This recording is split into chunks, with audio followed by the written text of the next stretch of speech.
పుష్పకి సుకుమార్ గారు తమిళ రైటర్స్ కూడా తెచ్చుకున్నారు. ఇప్పుడు టాలెంట్కి అదృష్టానికి ఎప్పుడు ఈ వారం ఉంటుందండి. టాలెంట్ అదృష్టం రెండు ఉంటే చాలా సూపర్.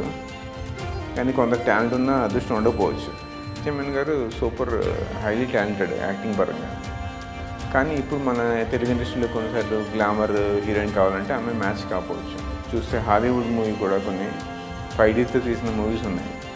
ఈవెన్ ఆర్జీవి గారు కూడా మనకి 5Dతో మూవీస్ చేశారు, అంతకన్నా చిన్న కెమెరాలతో మూవీస్ చేశారు. వాళ్ళు నిజంగా సినిమా మీద అభిరుచి ఉందా, సినిమా క్రాఫ్ట్ గురించి ఇంట్రెస్ట్ ఉందా, నిజంగా వాళ్ళు ఆర్ దే ప్యాషనెట్ ఎనఫ్ అది కూడా మనం చెక్ చేసుకోవాలి. లేదు మనం అనుకున్నట్టు తీయలేకపోవచ్చు. ఎందుకంటే డెఫినెట్గా ఒక దగ్గర మనం తగ్గిపోతాం. మనం అనుకున్న ఒక క్యారెక్టర్కి కొన్ని ఫీచర్స్ అనుకుంటాం. ఇప్పుడు బాహుబలి అనుకుంటే ఎంత హైట్ ఉండాలి, ఇలా స్పెసిఫికేషన్ ఉంటాయి కదా. షార్ట్ ఫిల్మ్ చేయొచ్చు. ఇప్పుడు డిజిటల్ వెర్షన్ వచ్చింది, షార్ట్ ఫిల్మ్ చేసి 10 మంది దృష్టిలో పడవచ్చు. సో అవి మెరిట్స్. నేను కూడా ప్రొడ్యూసర్ని వెతికే ప్రాసెస్లో నాకు డెమో చేయమన్నారు. నేను డెమో చేద్దామన్న ఐడియాతో తిరుగుతున్నప్పుడు ఒక సీన్ చేద్దాం అనుకున్నాను, SWA అని చెప్పేసి, ముంబై బేస్డ్. సో అందులో ఒక రైటర్ మెంబర్షిప్ తీసుకొని, చాలా తక్కువ నాకు తెలిసి 5,000లో 3 years వరకు సబ్స్క్రిప్షన్ తీసుకోవచ్చు. డిఓపి మనకి డైరెక్టరు డిఓపి అనేవాళ్ళు భార్యాభర్తలాగా ఉంటారు అనమాట. అసలు అలా ఉంటేనే సినిమా బాగా వస్తుంది, మంచి అండర్స్టాండింగ్ ఉండే. వేరే అదర్ సోషల్ మీడియా ప్లాట్ఫామ్స్లో పాపులర్ అవుతున్న వాళ్ళని మన మూవీలో మనం అకామిడేట్ చేస్తున్నాం. ఎందుకంటే వాళ్ళ ద్వారా మనకి చాలామంది నోన్ ఫేస్ కాబట్టి. ఓకే, తీసుకుని SWA అని చెప్పి, స్క్రీన్ రైటర్స్ అసోసియేషన్, SWAindia.org అనే సైట్. అందులో మనం మెంబర్షిప్ తీసుకొని మనం ఏదైనా స్టోరీ ఎవరికైనా చెప్పబోయే ముందు మన స్టోరీని అందులో రిజిస్టర్ చేసుకుంటే, అది ఎనీ లాంగ్వేజ్, తెలుగులో రాసుకోవచ్చు, ఇంగ్లీష్లో రాసుకోవచ్చు. అలానే ఇప్పుడు writers association, Telugu writers association అనుకోండి, మినిమం 23 pages ఎన్నో ఉండాలని ఉంటుంది. ఒక 1,500-2,000 పెట్టుకోవాలి ఒక సినిమాకి వెళ్ళాలంటే. OTTలో వచ్చేస్తుంది ఆప్షన్. మహా అయితే 2 నెలలు వెయిట్ చేయాలి.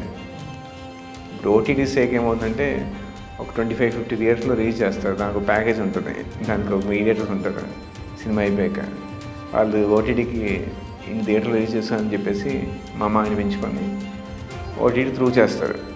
అక్కడ కూడా చాలా 30% కమిషన్ తీసుకుంటారు, 20-30. వాళ్ళు అసలు కనీసం సినిమాకి ఒక ఏ రంగంలోనే పనిచేయరు.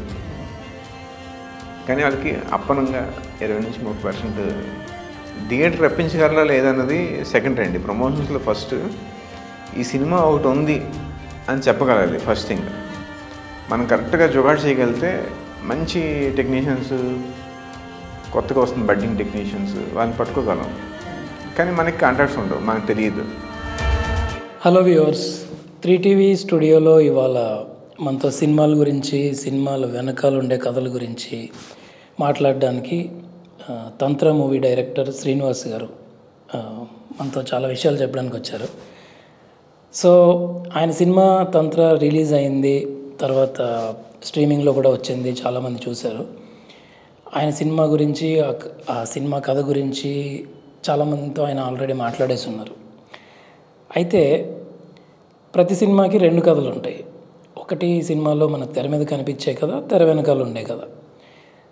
చాలామందికి తెర వెనకాల ఏం జరుగుతుందో తెలియదు కాబట్టి ఇవాళ మనం శ్రీనివాస్ గారిని అడిగి ఆ సినిమా వెనకాల ఏం జరిగింది, ఎవరికి తెలియని విశేషాలు ఏంటి, ఒక ఇండస్ట్రీ అవుట్ సైడర్స్గా మనం ఆయన డైరెక్షన్ ఎక్స్పీరియన్స్ నుంచి ఏమేమి నేర్చుకోవచ్చు అనేది ఆయన అడిగి తెలుసుకుందాం. హలో అండి. సో ఇవాళ మనం మాట్లాడుకునే దాంట్లో ఇందాక నేను చెప్పినట్టు మీ సినిమా గురించి, కథ గురించి, టెక్నికాలిటీస్ గురించి, ఫిల్మ్ మేకింగ్లో మీకు అనిపించిన విషయాల గురించి మీరు చాలా ప్రశ్నలు ఆన్సర్ చేసి ఉంటారు. అయితే ఇవాళ మన ఇంటర్వ్యూ కూడా ఒక స్టోరీ ఫార్మాట్లో వెళ్దాం. ఒక సినిమాల మీద చాలా ఇంట్రెస్ట్ ఉన్న ఒక రైటరో డైరెక్టరో, నేనే ఒక ఊరి నుంచి, ఒక నెల్లూరు నుంచో, గుంటూరు నుంచో, అమలాపురం నుంచో హైదరాబాద్ వచ్చి తన జర్నీని స్టార్ట్ చేద్దాం అనుకున్నాడు. అండ్ హైదరాబాద్లో కృష్ణానగర్ నుంచి శ్రీనగర్ కాలనీ, మణికొండ, ఇప్పుడు ఏరియాలో చూసినా వీళ్ళు ఈ ఆస్పిరెంట్స్ చాలామంది మనకు కనిపిస్తూ ఉంటారు. వందల వేలు ఉండే ఈ ఆస్పిరెంట్స్లో కొంతమంది మాత్రమే చివరికి డైరెక్షన్ చేయగలుగుతున్నారు, అందులో కొంతమంది సినిమాలు మాత్రమే మనం చూడగలుగుతున్నాం. సో ఈ వందల వేల మందిలో చివరి వరకు వచ్చిన ఈ ఈ ఒక్క డైరెక్టర్కి వీళ్ళలో లేని క్వాలిటీ ఏంటంటారు ప్రైమరీగా? ప్రొడ్యూసర్ని ఎత్తుకోవడండి. ఓకే, సో ప్రొడ్యూసర్ని వెతుక్కోవడం అనేది చాలా వేగ్ టర్మ్ కదా. సో ఈవెన్ ఒక ఇండస్ట్రీ అవుట్ సైడర్గా చూస్తే మేము సినిమాల్లో చూసినప్పుడు వాళ్ళు ఒక స్టూడియో బిల్డింగ్ ఏదో ఉంటుంది, గేట్లోకి వెళ్ళడానికి ట్రై చేస్తూ ఉంటాడు, వాచ్మెన్కి ఎంటేస్తూ ఉంటాడు. Is this the reality? I mean గేట్లోకి వెళ్ళడానికి ఆ అప్రోచే ఉంటుంది. అప్పుడు అది పాత టైం అండి, ఇప్పుడు అలా మరీ అంత దారుణంగా ఉండరు. లేదు. ఓకే, ఫస్ట్ థింగ్, ఇప్పుడు ఎవరెవరైతే ఆస్పిరెంట్స్ ఉన్నారో వాళ్ళందరి దగ్గర ఇప్పుడు ఈ ఆస్పిరెంట్స్ అందరి దగ్గర కథలు ఉంటాయి. అందరికీ ఈ కథ చెప్పాలి, ఆ కథ చెప్పాలని డైరెక్టర్ ఆస్పిరెంట్ ఎస్పెషల్లీ వాళ్ళ దగ్గర స్టోరీస్ ఉంటాయి. సో స్టోరీస్ని తెరకెక్కించాలంటే మళ్ళీ మనకి ప్రొడ్యూసర్ కావాలి. ఇప్పుడు చాలామంది అసిస్టెంట్ డైరెక్టర్ జాయిన్ అవుతారు, ఇండస్ట్రీలో ఏదో ఒక దీంట్లో వెళ్తారు, అలా వెళ్ళి కాంట్రాక్ట్స్ పట్టుకుంటారు. అంటే మన ప్రొడ్యూసర్స్ ఎవరు అనేది కూడా తెలియాలి కదా పట్టుకోవాలంటే ఫస్ట్. సో ఇండస్ట్రీలో అసిస్టెంట్ డైరెక్టర్గా అసోసియేట్గా చేసి అక్కడ నుంచి ప్రొడ్యూసర్ని పట్టుకోవడం ఒక మెథడ్. అవేం చేయకుండా ఫిల్మ్ స్కూల్లో చదవకుండా కొత్తగా వచ్చి చేయాలంటే దానికి మళ్ళీ ఎవరెవరు ప్రొడ్యూసర్ ఉంటారు వాళ్ళని కలవడం, అక్కడ కొంచెం ఇబ్బంది వస్తుంది. అందుకే చాలామంది ఏంటంటే ఏడీలుగా అసోసియేట్లు జాయిన్ అవుతారు. అలాంటి ఎక్స్పీరియన్స్ లేకుండా చేయాలంటే ఇంకొంచెం టఫ్ ఉంటుంది. తర్వాత మన కథకి ఎవరు సెట్ అవుతారు, ఆ కథని మనలాగే చూడగలుగుతున్నారా అన్నది కూడా ఇంపార్టెంట్. సో మనము ఇప్పుడు సాధారణంగా మీరు ఆస్కార్ బెస్ట్ ఫిల్మ్ అవార్డు డైరెక్టర్కి ఎవరు, ప్రొడ్యూసర్కి ఇస్తారు. ఎందుకంటే హీ మేక్స్ ఇట్ హ్యాపెన్, మనం ఎంత చేసినా సరే. సో ప్రొడ్యూసరు డైరెక్టరు అలైన్ అయితే సినిమా ఎలా రావాలన్న విషయం మీద వేరే అదర్ ఇంటెన్షన్స్ లేకుండా ఒకే ఇంటెన్షన్స్ అలైన్ అయితే అప్పుడు సినిమా మనం అనుకున్నట్టు వస్తుంది. ఒక డైరెక్టర్ తను అనుకున్నట్టు తీయగలడు, బెటర్గా వస్తుంది. సో అలాంటి ప్రొడ్యూసర్ దొరకాలి. ఇప్పుడు చాలామంది రియల్ ఎస్టేట్ మనకి చాలామంది దొరుకుతారు ప్రొడ్యూసర్స్ అంటే, కొత్తగా వచ్చే వాళ్ళకి. వాళ్ళు నిజంగా సినిమా మీద అభిరుచి ఉందా, సినిమా క్రాఫ్ట్ గురించి ఇంట్రెస్ట్ ఉందా, నిజంగా వాళ్ళు ఆర్ దే ప్యాషనెట్ ఎనఫ్ అది కూడా మనం చెక్ చేసుకోవాలి. వాళ్ళు ఏముంది సరే వేరే ఇంటెన్షన్స్తో కూడా చాలామంది, ఇప్పుడు నేనే ఒక రియల్ ఎస్టేట్ అతన్ని అప్రోచ్ అయినప్పుడు అతని స్టోరీ నచ్చింది, స్టోరీ చెప్పాను, స్టోరీ నచ్చింది, అతను అంత బాగుంది, కాస్టింగ్ నేను చూసుకుంటా, నువ్వు ఇన్వాల్వ్ అవ్వకు అన్నారు. మేబీ అతనికి కాస్టింగ్ ద్వారా అదర్ ఇంటెన్షన్స్ ఉన్నాయి. సో నాది అతనిది ఒకే వేవ్ లెంగ్త్లో లేదు. సో నేను అతని నుంచి బయటకు వచ్చాను.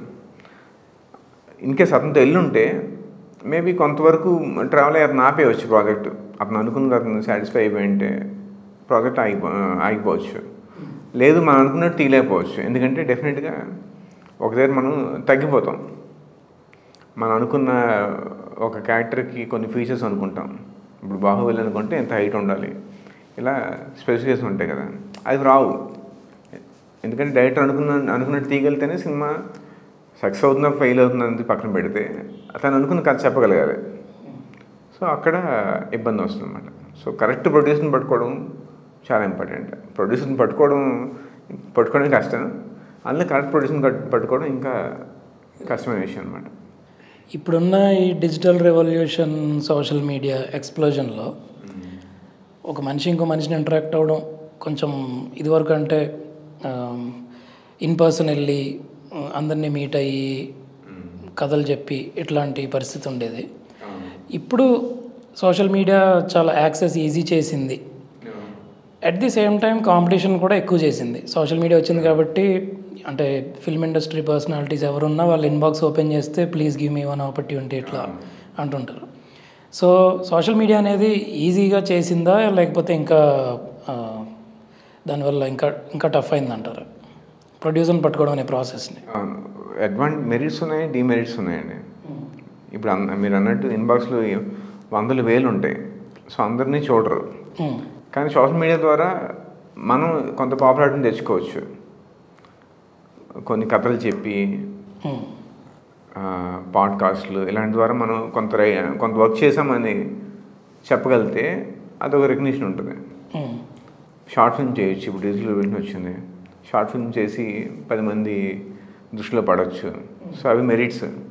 డిమెరిట్స్ అంటే వర్క్ ఏం చేయకుండా రైట్గా వెళ్తే మాత్రం మనం కూడా అందరి 1000-10,000 దీంట్లో మెసేజెస్లో మనం ఒక మెసేజ్ అయిపోతాం. సో ఒక డెమో ఫిల్మ్ మన సొంత ఖర్చుతో చేసుకొని దాన్ని సోషల్ మీడియాలో కొంత దానికి విజిబిలిటీ తెచ్చుకుంటే కొంతవరకు ఎక్కువ మనకి అవకాశాలు ఉంటాయంటారా? డెమో ఫిల్మ్ కన్నా ఒక టోటల్ స్టోరీ చేయడం బెటర్ అండి. మేబీ మీరు అనుకున్న సినిమానే కాకపోవచ్చు, మీకున్న బడ్జెట్లో వేరే స్టోరీ చిన్నది షార్ట్ ఫిల్మ్ కాబట్టి అది చేయడం బెటర్. ఎందుకంటే డెమో చేస్తే పూర్తి ఫుల్ లెంగ్త్ స్టోరీని చెప్పలేం. ఇంకోటి ఇప్పుడు షార్ట్ ఫిల్మ్ కోసం లేదా డెమో కోసం మనం వర్క్ చేస్తున్నప్పుడు మనం అనుకున్న ఆర్టిస్టులు రారు. మనకంత బడ్జెట్ ఉండదు. మనమే ప్రొడ్యూస్ చేసుకుంటాం కాబట్టి మనకంత బడ్జెట్ ఉండదు. మనం అనుకునే టెక్నీషియన్స్ రారు. తర్వాత మనం అనుకున్న మ్యూజిక్ కానీ మనం అనుకున్న కెమెరా కానీ రావు. సో డెమో చేస్తే అది కొంచెం ఇన్ఫీరియర్ క్వాలిటీ కింద కనబడుతుంది. సో ఇదే చేస్తాడేమో అని కొందరు అనుకోవచ్చు. కొందరికి అర్థమవుద్ది వీడికి ఇంకా మంచి కెమెరా మంచి ఆర్టిస్ట్ ఇస్తే బాగా చేస్తాడేమో అని. కొందరికి అర్థం కాదు ప్రొడ్యూసర్స్కి. సో అయితే ఫుల్ లెంగ్త్ షార్ట్ ఫిల్మ్ వేరే ఏదైనా కథ తీసుకొని షార్ట్ ఫిల్మ్ చేసుకొని అది మన దీంట్లో ఉంటుంది. మన ఫస్ట్ సినిమా డెఫినెట్గా కొంచెం అందరి దృష్టిలో పడాలి, బాగా రావాలి అన్న దీంతో ఉంటాం. దానికి బడ్జెట్స్ మంచి ఆర్టిస్టులు అవసరం అవుతారు. అలా కాకుండా ఒక సింపుల్ స్టోరీ తీసుకొని దాన్ని షార్ట్ ఫిల్మ్గా చూపిస్తే ఓకే వీడు తీయగలడు, మంచి ఎమోషన్ పండించాడు అని కాన్ఫిడెన్స్ ఇస్తే మనం వెళ్ళొచ్చు. అది బెటర్ అనుకుంటాను.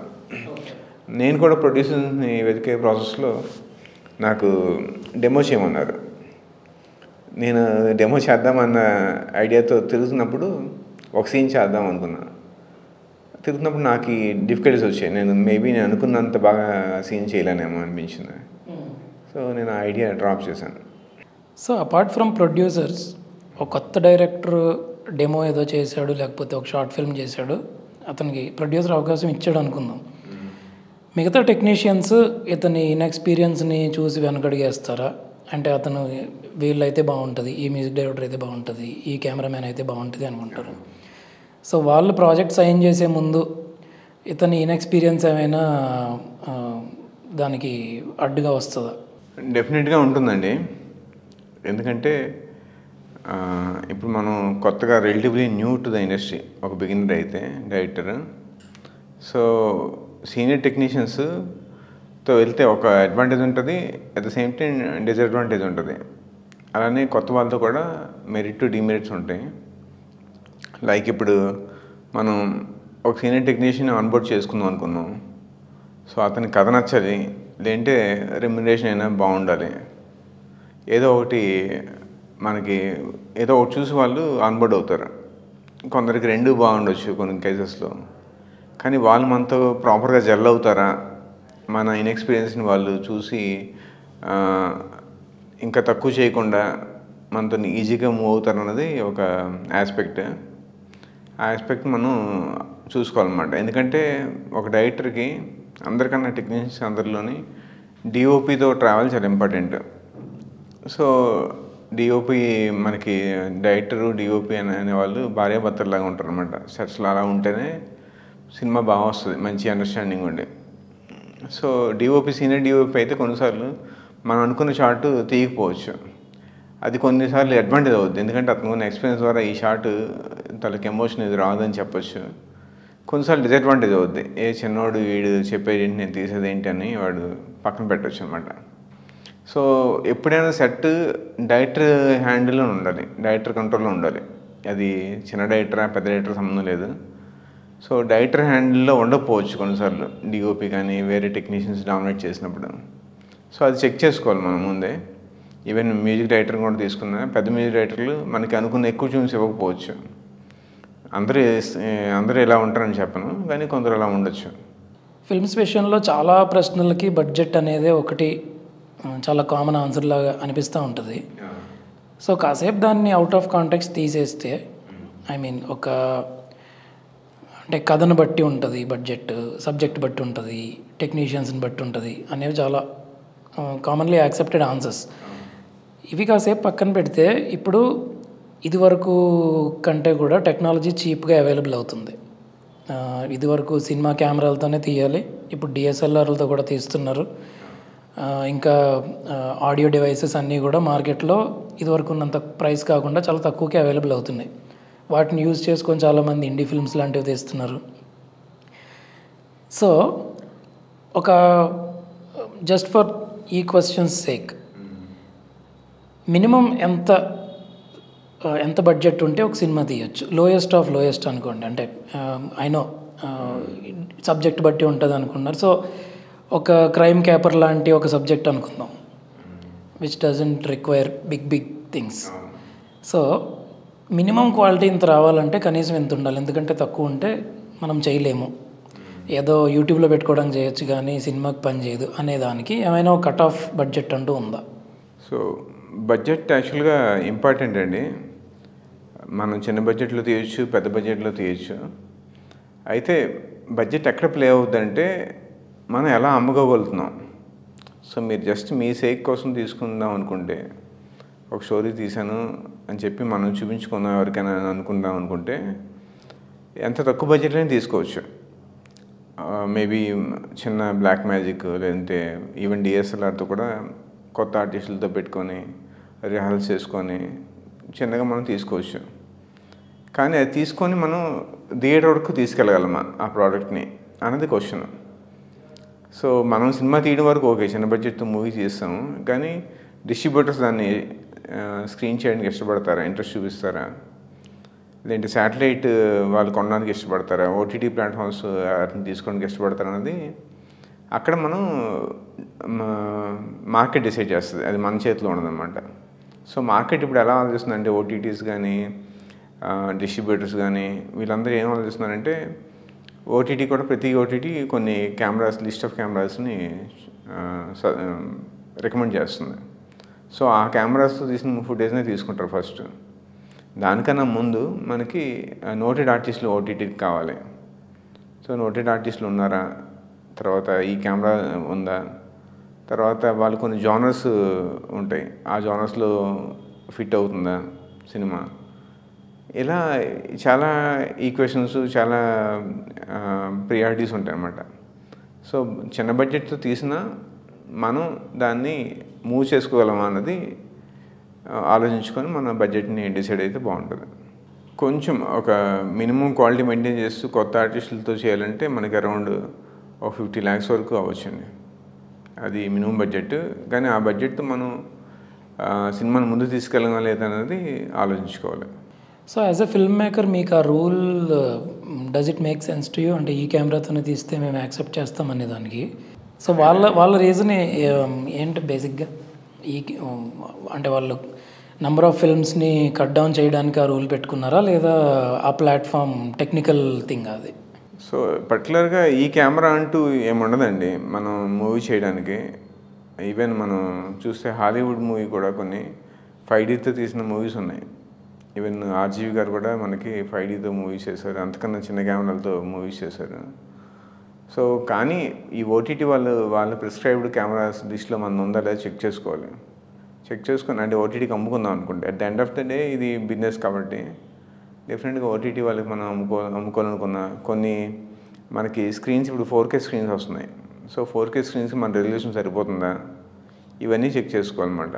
కొన్ని కెమెరాలు 4K మనకి చూపించిన వాటికి లైటింగ్ బాగుంటేనే మంచి అవుట్పుట్ వస్తుంది. సో అలా మనకి వెరిఫై చేసుకోవాలి మనం. ఇలాంటి కన్స్టెంట్స్ ఉంటాయి. మన వరకు మూవీ చేద్దామంటే ఏ కెమెరాతో మనం ఎఫిషియెంట్గా చేయొచ్చు. సో ఇంకా టెక్నీషియన్స్ పక్కన పెడితే యాక్టింగ్ చూస్తే చాలా వరకు చాలా ఇండీ మూవీస్ కానీ కొత్త లో బడ్జెట్ స్మాల్ ఫిల్మ్స్ కానీ అక్కడ స్టార్ట్ అయిన యాక్టర్స్ మెయిన్ స్ట్రీమ్ మూవీస్లోకి రావడం అనేది చాలా తక్కువగా జరుగుతుంది. దానికి కారణం ప్రైమరీలీ ఏంటి? ఐ మీన్ ఇక్కడ are they not talented enough? I mean వాళ్ళ వాళ్ళ పర్ఫార్మెన్స్ మెయిన్ స్ట్రీమ్ మూవీస్కి మ్యాచ్ అవ్వట్లేదా, లేకపోతే ఇది ఒక టైర్లా సెపరేట్ అయిపోయిందా? వీళ్ళు ఈ సినిమాల్లో ఈ రేంజ్లో మూవీస్లో యాక్ట్ చేస్తారు అనేది ఏమైనా సెపరేషన్ ఉందా? అంటే కొంత డిస్టింక్షన్ ఉండొచ్చు, కొంత సెపరేషన్ ఉండొచ్చు. కానీ పాపులారిటీయే చూస్తారండి మామూలుగా. మార్కెట్ చూసేది ఏంటంటే తిను నోన్ ఫేస్ కాదా అన్నదే.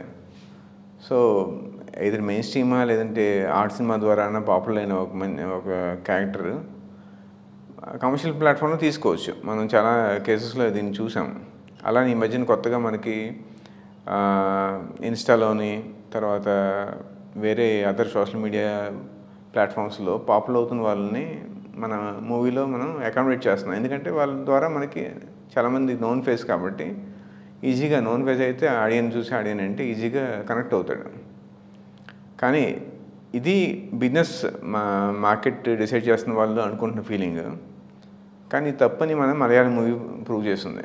ఇప్పుడు మలయాళం మూవీస్లో మనకి ఎలాంటి నోన్ ఫేస్ లేకపోయినా మనం చూస్తున్నాం కథ బాగుంటాయి. కానీ దాన్ని మళ్ళీ మార్కెట్ అర్థం చేసుకోవాలి, దాన్ని అడాప్ట్ చేసుకోవాలి. అప్పుడు మార్కెట్ ఇంకొంచెం మోర్ వెల్కమింగ్గా ఉంటుంది కొత్త వాళ్ళకి. అండ్ సెకండ్ థింగ్, సోషల్ మీడియాలో ఎక్కువగా వైరల్ వీడియోస్లో యాక్ట్ చేసిన వాళ్ళు ఈజీగా మళ్ళీ మెయిన్ స్ట్రీమ్ మూవీస్లోకి వస్తున్నారు. Mostly into comedy space, comedians లాగా వాళ్ళు హీరో పక్కన ఉండే క్యారెక్టర్స్ ఇట్లాంటి వాటిలో. సో అయితే ఇది కొంచెం అన్ఫెయిర్గా కూడా అనిపించవచ్చు. ఐ మీన్ మీరు ఎంత వైరల్ అయ్యారు అనే దానికి మీకు ఎంత టాలెంట్ ఉంది యాక్టింగ్ పరంగా అనే దానికి ఇట్ డజంట్ నెసెసర్లీ మ్యాచ్ 100% కదా. చాలా టాలెంట్ ఉన్న వాళ్ళు వైరల్ వీడియోస్ చేయలేకపోవచ్చు, వాళ్ళ ఆ థింకింగ్ వేరే ఉంటుంది. సో ఈ గ్యాప్ని యాక్టర్స్ ఎట్లా ఓవర్కమ్ చేయొచ్చు? ఇప్పుడు టాలెంట్కి అదృష్టానికి ఎప్పుడు ఈ వారు ఉంటుందండి. టాలెంట్ అదృష్టం రెండు ఉంటే చాలా సూపరు. కానీ కొందరు టాలెంట్ ఉన్నా అదృష్టం ఉండకపోవచ్చు. కొందరు టాలెంట్ ఉన్న ఫిజికల్ రిక్వైర్మెంట్స్ లేదంటే గ్లామర్ ఉండకపోవచ్చు. ఇప్పుడు ఒక ఎగ్జాంపుల్ అంటే నిత్యమేనన్ గారు సూపర్ హైలీ టాలెంటెడ్ యాక్టింగ్ పరంగా. కానీ ఇప్పుడు మన తెలుగు ఇండస్ట్రీలో కొన్నిసార్లు గ్లామర్ హీరోయిన్ కావాలంటే ఆమె మ్యాచ్ కాకపోవచ్చు. తనకంటూ ఒక పర్టికులర్ పాత్ పెట్టుకున్నారు, ఆ పాత్లో వెళ్తున్నారు. సో కొందరు వైరల్ అయ్యి టాలెంట్ లేకపోయినా వైరల్ అయ్యి వాళ్ళకి లాంగ్విటీ కొంచెం టాలెంట్ లేకపోయినా వైరల్ అయ్యి సినిమాలోకి వద్దాం అనుకున్న వాడికి మేబీ ఆఫర్స్ తొందరగా వస్తాయి, కానీ లాంగ్విటీ ఉండకపోవచ్చు. టాలెంట్ ఉన్న వాళ్ళకి అంటే అడ్వాంటేజ్ కొంచెం లాంగ్విటీ ఉంటుంది. ఎప్పుడో ఒకసారి మంచి లక్ వాళ్ళు కలిసి వచ్చి ఏదైనా మంచి సినిమా కమర్షియల్గా హిట్ అయితే వాళ్ళకి ఇంకా వెనుతిరిగి చూసుకోవాల్సిన అవసరం ఉండదన్నమాట. సో ఈ టాలెంట్ తర్వాత మన అదృష్టానికి కొంచెం ఆ ట్రేడ్ ఆఫ్ ఉంటూనే ఉంటుంది. సో ఇప్పుడు స్పెసిఫిక్ క్వశ్చన్ కాకుండా మీ మూవీకి ప్రీ ప్రొడక్షన్ స్టార్ట్ చేసినప్పటి నుంచి మూవీ స్టార్ట్ అయ్యే వరకు, సో ఒక మేజర్ స్టూడియో కాకుండా మీ ఓన్ జర్నీలో వచ్చిన మూవీ కాబట్టి మేజర్లీ మీ మూవీ జర్నీలో పెయిన్ పాయింట్స్ ఏంటి? యాక్చువల్ నేను ఇండస్ట్రీలో పనిచేయలేదు, అవుట్ సైడర్ని యాక్చువల్ నేను. తర్వాత నేను ఎలా రాగలిగానంటే మా ఫ్రెండ్ ద్వారా రాగలిగాను. నాకు ఫ్రెండ్ ఉన్నాడు, కొలీగ్. అతను సింగపూర్లో పనిచేస్తున్నాను అనమాట. సో నాకు మూవీస్ అంటే ఇంట్రెస్ట్ మొదటి నుంచి. మీడియాలో పనిచేస్తుంటాను.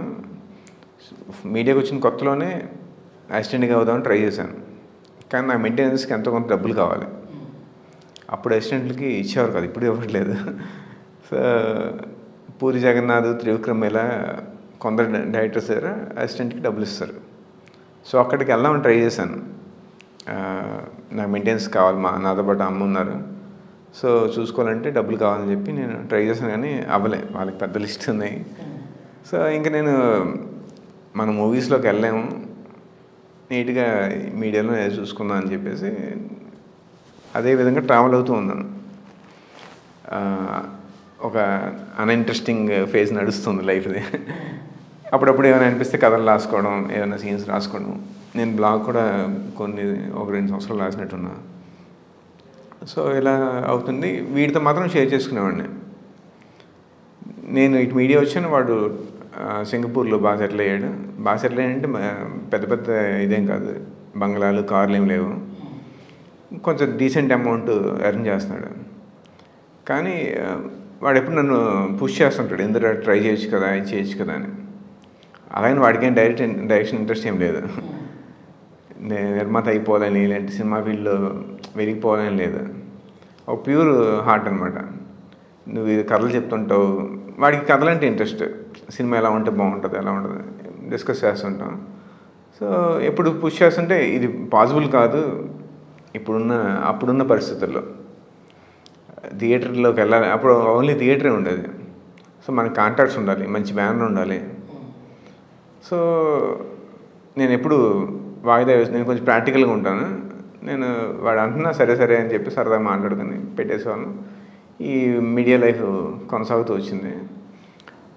With the advent of OTT నా ఇది మారింది, మైండ్ సెట్ మారింది. ఓటీటీ వచ్చాక వచ్చిన కొత్తలో, కోవిడ్ తర్వాత వచ్చిన కొత్తలో మనం ఏంటి పెద్ద బ్యానర్ పెద్ద ఫేస్ అని లేకుండా ఎవరైనా మంచి కంటెంట్ తీస్తే తీసుకునేవాళ్ళు, మంచి రేట్కి వెళ్ళేది.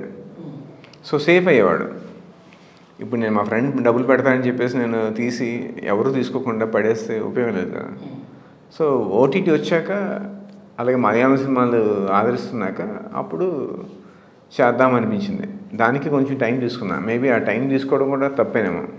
వచ్చిన కొత్తలోనే అగ్రెసివ్గా వెళ్ళిపోయి ఉంటే నాకు ఇంకా మంచిగా బిజినెస్ అయిపోయేది. ఇప్పుడు కూడా సినిమా మంచిగా బిజినెస్ అయింది, ఆడియన్స్ ఆదరించారు, డబ్బులు వచ్చాయి, హ్యాపీ. కానీ ఓటీటీ వచ్చిన కొత్తలో నేను చేస్తుంటే ఇంకా మంచి మార్కెట్ వచ్చేది. సో అప్పుడు కూడా తను చేద్దామన్నాడు, కొంత డబ్బులు పెడతా అన్నాడు.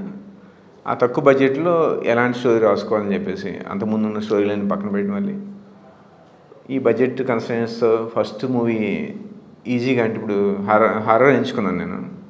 హర్రర్ ఎంచుకోవడానికి కూడా కారణం ఏంటంటే, హర్రర్ సినిమాలో నోన్ ఫేస్ అవసరం లేదు, పెద్ద ఆర్టిస్టులు ఉండాల్సిన అవసరం లేదు. మోస్ట్లీ టెక్నికల్గా మనం మేనేజ్ చేయగలిగితే, మంచి సౌండ్, మంచి కెమెరా మూమెంట్ మేనేజ్ చేయగలిగితే ఆర్టిస్టులు, మామూలు ఆర్టిస్టులైనా జనాలు తీసుకుంటారు. సో అలానే ఒక హారర్ సబ్జెక్ట్ తీసుకొని ఏదైనా కొత్త పాయింట్, ఒక తాంత్రిక పూజలని డీటెయిల్ చెప్పడం, ఇలా అనుకొని స్టోరీ రెడీ చేసుకున్నాం. కానీ ఆ బడ్జెట్ సరిపోదని అర్థమైంది. మేము చిన్న స్కేల్లో అన్నోన్ ఆర్టిస్టులతో వెళ్దాం అనుకున్నా, ఆ బడ్జెట్ సరిపోదని అర్థమయ్యాక మళ్ళీ ప్రొడ్యూసర్ కోసం ఎతకడం మొదలుపెట్టాం.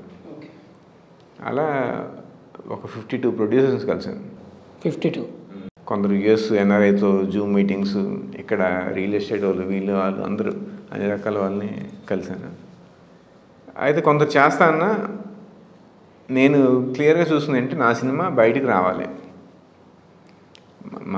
నా ఫ్రెండ్ పెడుతున్నాడు డబ్బులు, వాడు డబ్బులు వేస్ట్ అవ్వకూడదు నా సినిమా. అలాగే అందుకని నేను ఎవరైతే కరెక్ట్గా, నిర్మాతకి ఎప్పుడు అభిరుచి ఉండాలి, అభిరుచి గల నిర్మాతని మనం చాలాసార్లు వింటాం కదా.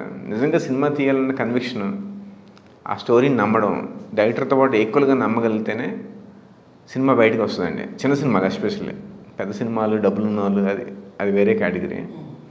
సో అలాంటి వాళ్ళ కోసం చూశాను. ఒక 3-4 వస్తాను, నేను తీసుకోలేదు, వాళ్ళతో ట్రావెల్ అవ్వలేదు నేను. సో అలా ఫస్ట్ కాపీ మూవీకి సంబంధించిన నరేష్ గారు, అతను నాకు అలా కనిపించారు, ఇతనితో మనం ట్రావెల్ అవ్వచ్చు అని చెప్పేసి. అతనితో ట్రావెల్ అయ్యాక నమ్మకం కలిగింది. సో అతను కొంత డబ్బులు పెట్టారు, మొత్తానికి సినిమా చేసాము. సినిమా చేశాక నేను మళ్ళీ మీ క్వశ్చన్ నుంచి డివైడ్ అయిపోతున్నానేమో, అది మళ్ళీ మాట్లాడదాం. సో డబ్బులు వచ్చాయి, ప్రీ ప్రొడక్షన్, కథ రాసుకున్నాక డిపార్ట్మెంట్ సెట్ చేసుకోవాలి. Direction department, makeup, costumes, DOP. Music అయితే మేము ముందే సెట్ చేసుకోలేదు, పాటలు లేకుండా వెళ్దామని అనుకున్నాం. ఒక పాట అది బ్యాక్గ్రౌండ్ సాంగ్ కింద వస్తుంది, ఫుటేజ్ మీద నడిపించేద్దాం మాంటేజ్ తరహాలో అని చెప్పి అనుకున్నాం అన్నమాట. సో మ్యూజిక్ డైరెక్టర్ తర్వాత చూసుకుందాం అని చెప్పి ఫస్ట్ వీళ్ళనే ఫైనలైజ్ చేసుకొని వెళ్తున్నాం. అక్కడ కూడా ఛానల్స్ ఉంటాయి అన్నమాట. మనకి ఇప్పుడు సుకుమార్, త్రివిక్రమ్ ఇలాంటి పెద్ద పెద్ద డైరెక్టర్లు, పెద్ద పెద్ద బ్యానర్లు అనుకోండి, రైటర్స్కి ఒక బంచ్ ఉంటారు, అసిస్టెంట్ డైరెక్టర్లో బంచ్ ఉంటారు. అసిస్టెంట్ డైరెక్టర్ కూడా చాలా క్రియేటివ్ సెట్ ఆఫ్ పీపుల్ దొరుకుతారు మనకి. స్క్రీన్ ప్లే కోసం డిస్కస్ చేయడానికి కొందరు ఉంటారు, డైలాగ్స్ మంచి మంచి డైలాగ్ రాసేవాళ్ళు ఉంటారు. ఇప్పుడు మనకు ఆ సౌలభ్యం ఉండదు కొత్తగా వచ్చే వాళ్ళకి.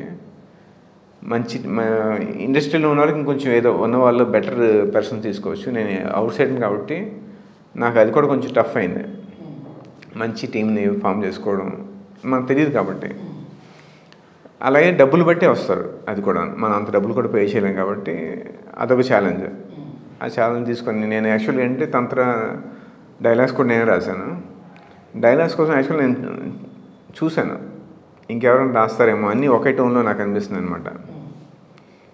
సో నాకు దొరకలేదు, అంటే డబ్బులు అడిగారు, అప్పుడు డబ్బులు ఇచ్చుకునే ఇది లేదు ఆ టైంలో. అలా కొన్ని డిఫికల్టీస్ మనకు కనబడతాయి స్టార్టింగ్ కొత్త వాళ్ళకి.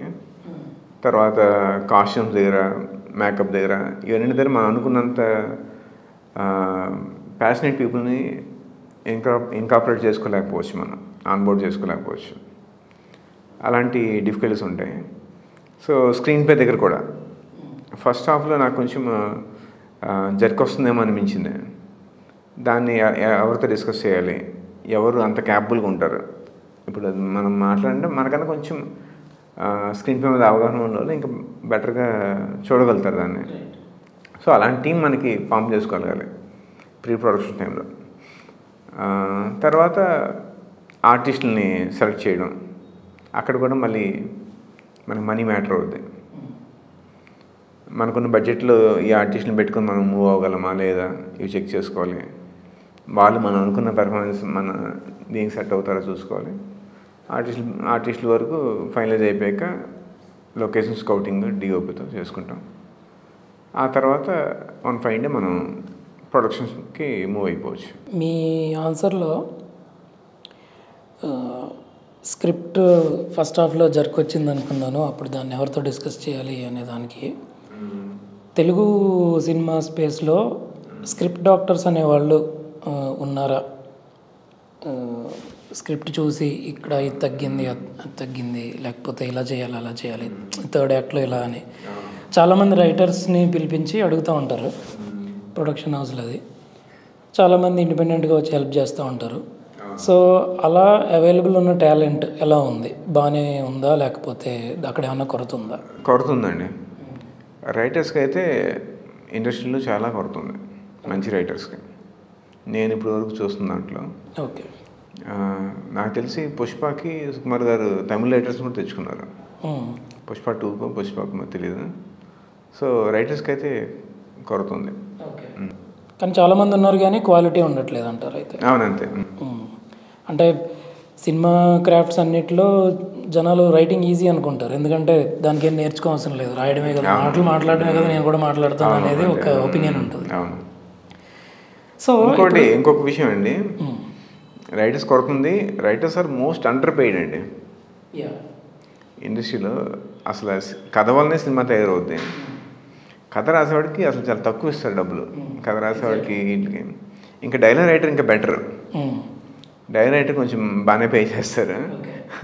కానీ మెయిన్ స్కెల్టన్ కథ కదా, వెన్నెముక కథ. కానీ కథకి చాలా ఆ విషయం చాలా బాధగా అనిపిస్తుంది. సో మనకి ఈ పర్టికులర్ రైటర్స్ మంచి డిమాండ్ ఉంది, బాగా పే చేస్తారని చెప్తే మేబీ మంచి రైటర్స్ వచ్చేవాళ్ళేమో. అది చాలా ఇంపార్టెంట్ ఫ్యాక్టర్. అవును, ఒక పేరు వచ్చాక మాత్రం మళ్ళీ బాగా పే చేస్తారు. సో ఈ ఇండస్ట్రీలోకి వచ్చే కథ మెయిన్లీ డైలాగ్ రైటర్స్ కాకుండా కథలు రాసే వాళ్ళకి ఒక భయం ఉంటుంది.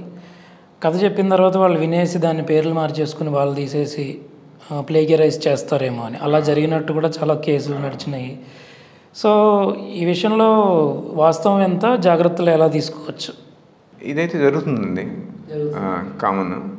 అయితే మనం రైటర్స్ అసోసియేషన్లో కానీ లేదంటే స్క్రీన్ రైటర్స్ అసోసియేషన్ అని అది ఆన్లైన్లోనే అప్లై చేసుకోవచ్చు. SWA అని చెప్పేసి ముంబై బేస్డ్. సో అందులో ఒక రైటర్ మెంబర్షిప్ తీసుకొని చాలా తక్కువ, నాకు తెలిసి 5,000లో 3 years వరకు సబ్స్క్రిప్షన్ తీసుకోవచ్చు. ఓకే. సో అందులో సబ్స్క్రిప్షన్ తీసుకుంటే ఇది చాలామందికి ఉపయోగపడదు యాక్చువల్గా.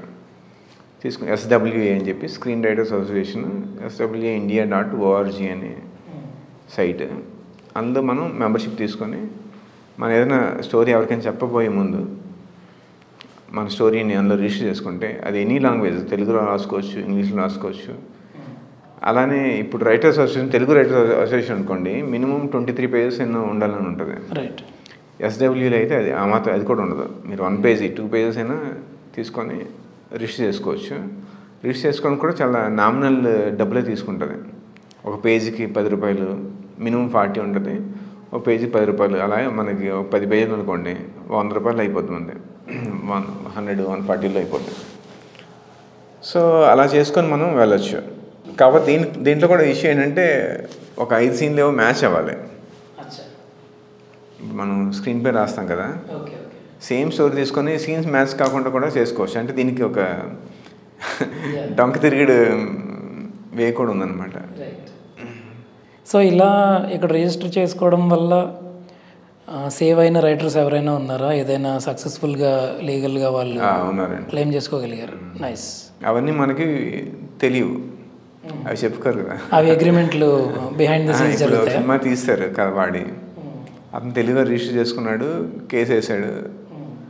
కేసు వేసిన వరకు మీడియాకి వస్తుందేమో, ఆ తర్వాత వాడికి డబ్బులు ఇచ్చి ఇద్దరి మధ్య అగ్రిమెంట్ అయిందన్నది రాదు. ఎందుకంటే వాళ్ళు కొంచెం వాళ్ళ పరువు పోతుంది కదా వాళ్ళు డబ్బులు ఇచ్చారంటే అలా. సో ఇప్పుడు ఈ మధ్య యూత్ చాలా లిటరేచర్లోకి కూడా వస్తున్నారు, కథలు రాస్తున్నారు, నవల్స్ రాస్తున్నారు, కవిత్వాలు రాస్తున్నారు ఇట్లా. సో ఇట్లా లిటరేచర్ టచ్ ఉన్న రైటర్స్కి కానీ టెక్నీషియన్స్కి కానీ ఏమైనా ఒక ఎడ్జ్ ఉందా, ఏమైనా అడ్వాంటేజ్ ఉందా ఫిల్మ్ ఇండస్ట్రీ? డెఫినెట్గా అండి. ఇప్పుడు అందరూ మీరు చూస్తే రైటర్స్ కమ్ డైరెక్టర్స్ ఎక్కువ ఉన్నారు, వాళ్ళకి ఎక్కువ వాల్యూ ఉంది. వాల్యూ అయితే ఇండస్ట్రీ పర్స్పెక్టివ్లో కూడా వీళ్ళని కొంచెం ఎక్కువ వాల్యూ ఇస్తుంది. డెఫినెట్గా. ఇప్పుడు ఒక ప్రొడ్యూసరు డైరెక్టర్ నాకు అది నేను రాసుకుని వచ్చానని చెప్తేనే, ఇప్పుడైతే డైరెక్టర్ రాసుకునేవాడైతేనే ఎక్కువ ఇంట్రెస్ట్ చూపిస్తున్నారు ప్రొడ్యూసర్స్.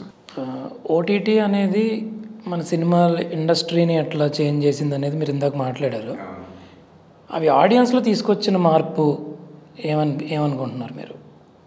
ఆడియన్స్ని ఏమైనా చేంజ్ చేసిందా ఓటీటీ? మన టేస్ట్ని ఏమైనా ఇంప్రూవ్ చేసిందా లేకపోతే తగ్గించిందా? మన అటెన్షన్ స్పాన్ కానీ మనం చూసే కథలు కానీ, లేదా దానివల్ల డిసడ్వాంటేజ్ అయ్యి ఇది ఓటీటీ సినిమా అని ఒక దానికి రెలిగేట్ చేసేసేస్తాయి. ఇదివరకు అది థియేటర్లో వస్తే అది కూడా చూసేవాళ్ళేమో, ఇప్పుడు ఇది ఓటీటీలో చూడాల్సిన సినిమా అని థియేటర్కి వెళ్ళట్లేదా?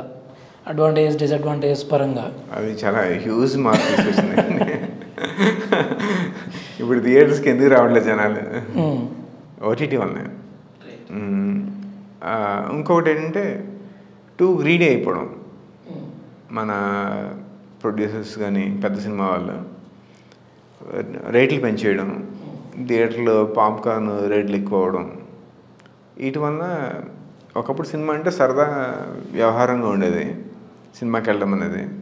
ఇప్పుడు పర్సుకి గట్టిగా తగిలేస్తుంది. ఫ్యామిలీ కలిసి సినిమాకి వెళ్దాం. ఫస్ట్ ఆఫ్ ఆల్ మీరు చూస్తే ఇప్పుడు ఈ మధ్యకాలంలో హిట్ అవుతున్న సినిమాలన్నీ యూత్ బేస్డ్ సినిమాలు హిట్ అవుతున్నాయి. ఎందుకంటే థియేటర్కి వస్తున్న వాళ్ళు ఓన్లీ కాలేజ్ పిల్లలే.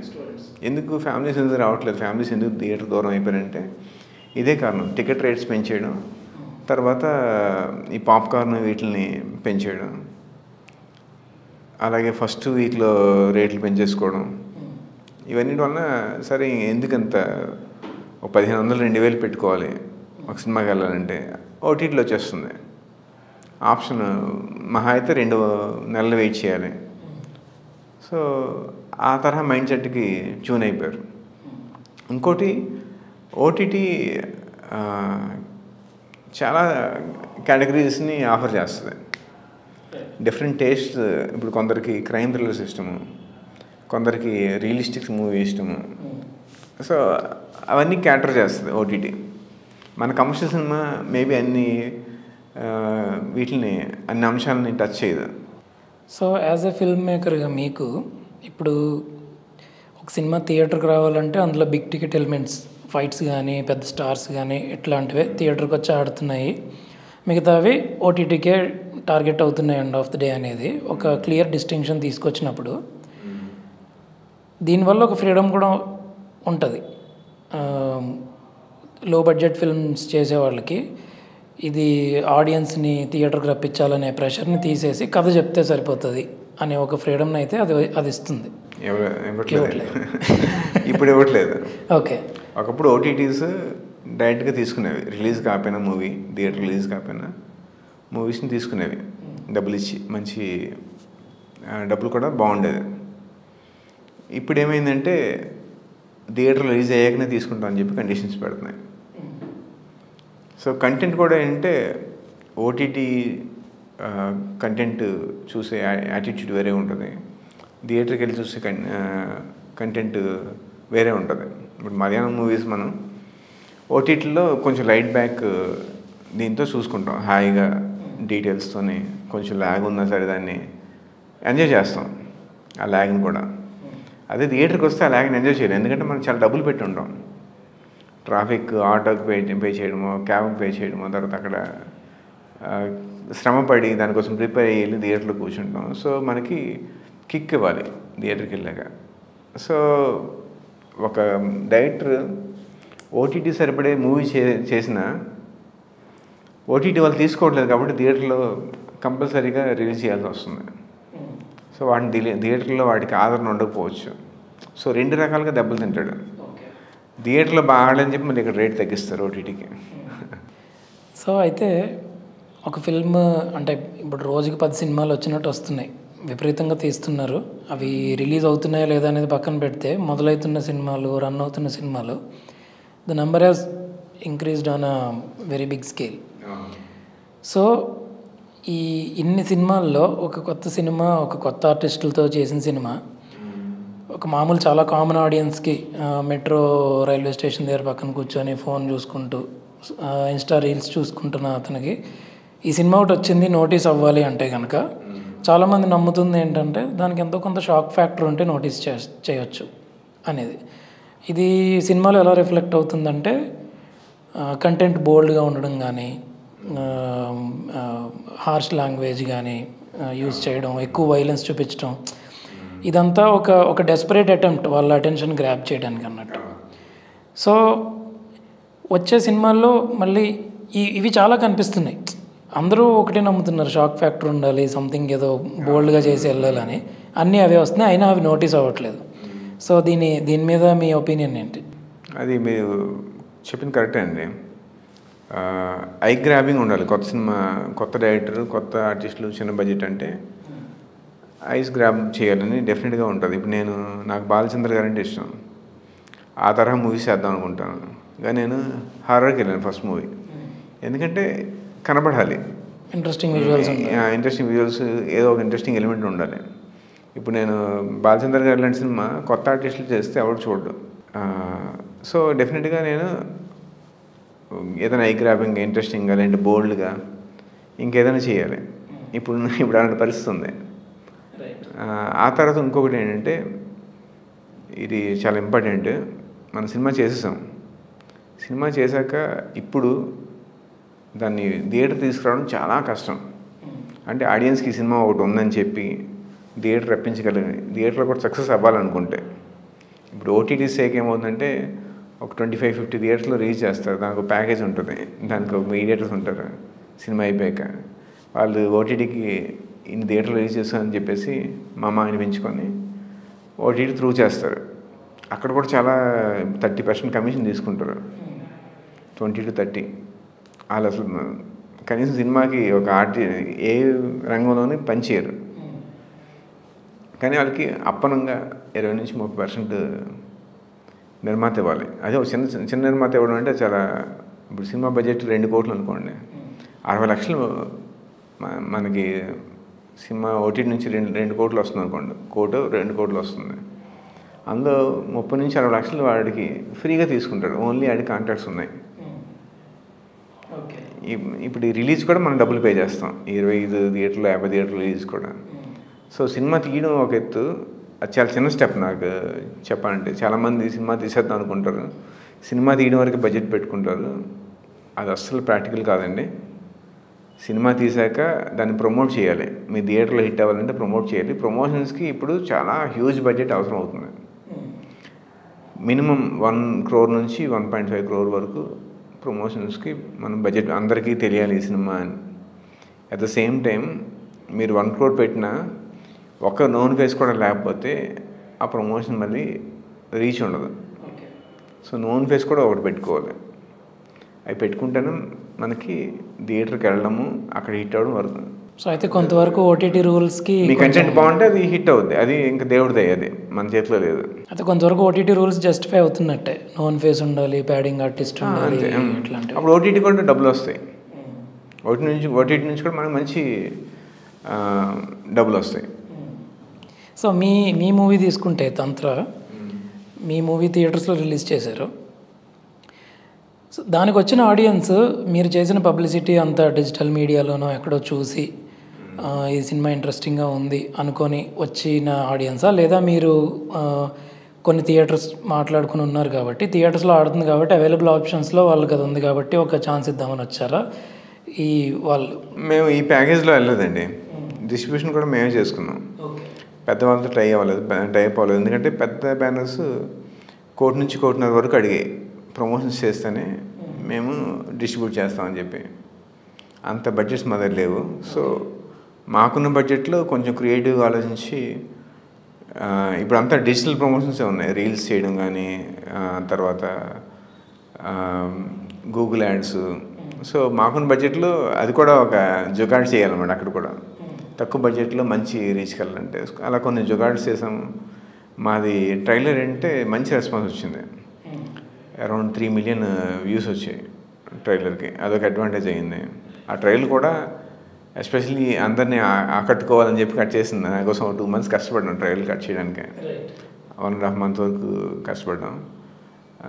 సో అలా చేసి కొంచెం అటెన్షన్ గ్రాప్ చేయగలిగాం. తర్వాత మేమే డిస్ట్రిబ్యూట్ చేసుకున్నాం ఓన్గా, పెద్ద బ్యానర్స్తో కాకుండా. రాయలసీమకి ఒకరు, కోస్తాకి ఒకరు, తర్వాత నైజాంకి ఒకరు అని. సో సినిమాని 150 అరౌండ్ 130+ థియేటర్స్లో రిలీజ్ చేసాం.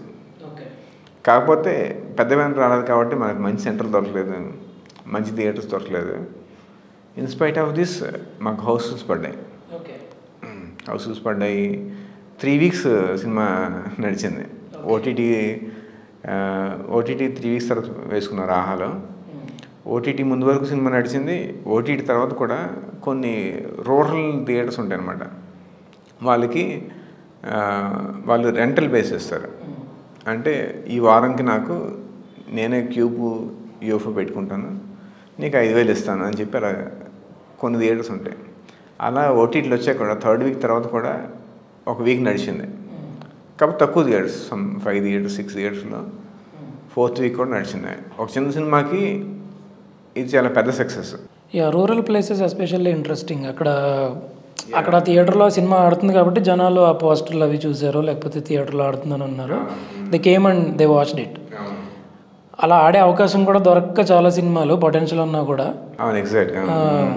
అవి డబ్బులు రాబట్టుకోలేకపోతున్నాయి. ఆ థియేటర్లు దొరక్క అనేది ఇండస్ట్రీలో చాలామంది దాని మీద గొడవలు కూడా పడ్డారు. ఇప్పుడు విజయనగరంలో థియేటర్లే దొరకలేదు మాకు. వేరే భీమా ఇవన్నీ పెద్ద సినిమాలు ఉన్నాయి, మంచి డిస్ట్రిబ్యూటర్ అంటే అక్కడ పేరున్న డిస్ట్రిబ్యూటర్ లేకపోవడం వల్ల సమ్ అదర్ రీజన్స్ మాకు థియేటర్ దొరకలేదు. 2nd weekలో విజయనగరంలో థియేటర్లో వేసాం. కొంచెం అది దానికి కూడా కష్టపడడం, ఫాలోఅప్లు చేయడం అయ్యాయి. 2nd weekలో థియేటర్లో వేసాము. 2 విజయనగరం టౌన్లో మెయిన్ థియేటర్స్ అనుకుంటే అందులో 1 of the థియేటర్లో పడింది. 2nd weekలో వచ్చినా సరే మంచి డబ్బులు వచ్చాయి. అలాగే వైజాగ్ చూసుకుంటే జగదాంబ ఇలాంటి పెద్ద పెద్ద థియేటర్లో పడలేదు. చిన్న థియేటర్లో లీలామహల్ ఇలాంటి వాటిలో వచ్చినా సరే డబ్బులు వచ్చాయి అనమాట. అదే జగదాంబలో పడుంటే మాకు వచ్చిన రెవెన్యూ ఇంకెక్కువ వచ్చేది. మనకి ఆర్టీసీ క్రాస్ రోడ్స్, సంధ్యా థియేటర్స్ ఇలాంటి వాటిలో మేము వేసుకోలేపాము. అది చేసుంటే ఇంకా ఎక్కువ డబ్బులు వచ్చేవి. సో టాకింగ్ అబౌట్ ప్రమోషన్స్, మన ఈ రోజుల్లో ఇన్స్టాగ్రామ్ ఇన్ఫ్లుయెన్సర్స్ మూవీ ప్రమోషన్స్లో చాలా యాక్టివ్గా పార్టిసిపేట్ చేస్తున్నారు. అట్ ది సేమ్ టైం ఫేస్బుక్లో కానీ మిగతా సోషల్ మీడియా ప్లాట్ఫామ్స్లో ఉండే మీమ్ పేజెస్ వాళ్ళు కూడా సినిమా ప్రమోషన్స్ ప్రైమరీగా ఒక వాళ్ళ ప్రైమరీ రెవెన్యూ సోర్స్ లాగా ఉంది. సో వాళ్ళ పబ్లిసిటీ ఏమైనా పనిచేస్తుందా, వాళ్ళ ఇంపాక్ట్ ఏమైనా ఉంటుందా ఫిల్మ్ మీద? వాళ్ళు థియేటర్కి జనాలు రప్పించగలుగుతారా? డెఫినెట్గా అండి. థియేటర్ రప్పించగలరా లేదన్నది సెకండ్ అండి. ప్రమోషన్స్లో ఫస్ట్ ఈ సినిమా ఒకటి ఉంది అని చెప్పగలాలి ఫస్ట్ థింగ్. సెకండ్ థింగ్ ఆ సినిమా ఒకటి ఉందని చెప్పాక ఆ ట్రైలర్ చూసి ఇంకేదో చూసి ఆడియన్స్ వస్తారు. ఇప్పుడు సపోజ్ నేను ఈరోజు వైజాగ్ వెళ్ళాను అనుకున్నాను. వైజాగ్లో టైం దొరికింది, నాకు ఏదైనా సినిమాకి వెళ్దామన్న ఐడియా వచ్చింది. అప్పుడు నేను బుక్ మై షోలో స్క్రోల్ చేస్తే అంతకుముందే ఆ సినిమా కోసం వినుంటే నేను వెళ్ళడానికి అవకాశం ఎక్కువ ఉంటుంది. ఏం వినకుండా అంటే నాకు కొంచెం డౌట్ వస్తుంది, పెట్టచ్చు. అది కొత్త సినిమాకి పెద్ద స్టార్లు వీటి గురించి మాట్లాడలే. ఇప్పుడు మీ డిస్కషన్ అంతా చిన్న సినిమా, కొత్తగా వచ్చిన డైరెక్టర్ చేసిన మూవీలు, అంటే కొత్తగా వచ్చిన బిగినర్స్ చేస్తున్న మూవీస్ అనుకున్నాం. సో అప్పుడు ఏంటి వాళ్ళకి తెలియదు అసలు మూవీ గురించి తెలియనప్పుడు వెళ్ళడానికి ఇష్టపడరు. సో ఫస్ట్ మూవీ తెలియాలి. మూవీ తెలియాలంటే వీళ్ళందరూ మంచి రోల్ ప్లే చేస్తారు. ఒకప్పుడు పోస్టర్స్ ఉండేవి, ఇప్పుడు మనకు అలా కాదు. ఓన్లీ డిజిటల్ మీడియానే ఇంపార్టెంట్ రోల్ ప్లే చేస్తుంది. ఒకప్పుడు పేపర్లో యాడ్స్ ఇచ్చేవాళ్ళు, ఇప్పుడు అది పేపర్ యాడ్స్ కూడా పెద్ద చూడట్లేదు ఎవరు, ఓన్లీ డిజిటల్ మీడియా. అందుకని తర్వాత ఇంకోటి ఏంటంటే ఈ ఇన్ఫ్లుయెన్సర్స్ని చాలా బాగా లేపేశారు. అంటే అవసరమైన దానికన్నా ఎక్కువ ప్యాంపర్ చేస్తున్నారు మన తెలుగులో అని నా ఫీలింగ్. సో ఒక చిన్న సినిమా ఇన్ఫ్లుయెన్స్ ద్వారా ప్రమోట్ చేసుకున్నారంటే ఎక్కువ బడ్జెట్లు పెట్టాలి. కొన్ని మీమ్ పేజ్ అయితే ఒక మీమ్కి 25,000 తీసుకుంటున్నాయి ఒక మీమ్కి. తర్వాత ఇన్ఫ్లుయెన్స్ అయితే 1 lakh, తర్వాత 50,000, 30,000. కొంచెం నోన్ ఫేస్ అయితే ఇన్ఫ్లుయెన్సర్, బాగా కొంచెం ఎక్కువ రీచ్ ఉన్న ఇన్ఫ్లుయెన్సర్ అయితే 30,000 అలా ఛార్జ్ చేస్తున్నారు. సో అక్కడ అందుకే ప్రమోషన్స్ ఎందుకు ఎంత బడ్జెట్ అవుతుందంటే అక్కడే అనమాట. వీళ్ళ ద్వారా వెళ్ళకపోతే ఇప్పుడు లోకల్గా తీసుకెళ్ళేది ఈ ఇన్ఫ్లుయెన్సర్స్ అవుతున్నారు. ఒకప్పుడు పాస్టర్స్ అయిపోయేది, కానీ ఇప్పుడు అంటే సినిమాలకి థియేటర్కి వచ్చే మెయిన్ డెమోగ్రాఫిక్ మీరు అన్నట్టు యూత్ కాబట్టి, కాలేజ్ స్టూడెంట్స్ కాబట్టి వాళ్ళు ఎక్కువ ఫాలో అయ్యేది ఇన్స్టాగ్రామ్, వాళ్ళు అక్కడే ఉంటున్నారు. సో వాళ్ళకి ఇన్ఫ్లుయెన్సర్స్తో మంచి ఛానల్. సో ఇప్పుడు చిన్న సినిమా, పెద్ద బ్యానర్లు అనే డిస్టింక్షన్ చాలాసార్లు వస్తుంది మనం మాట్లాడుకునేటప్పుడు.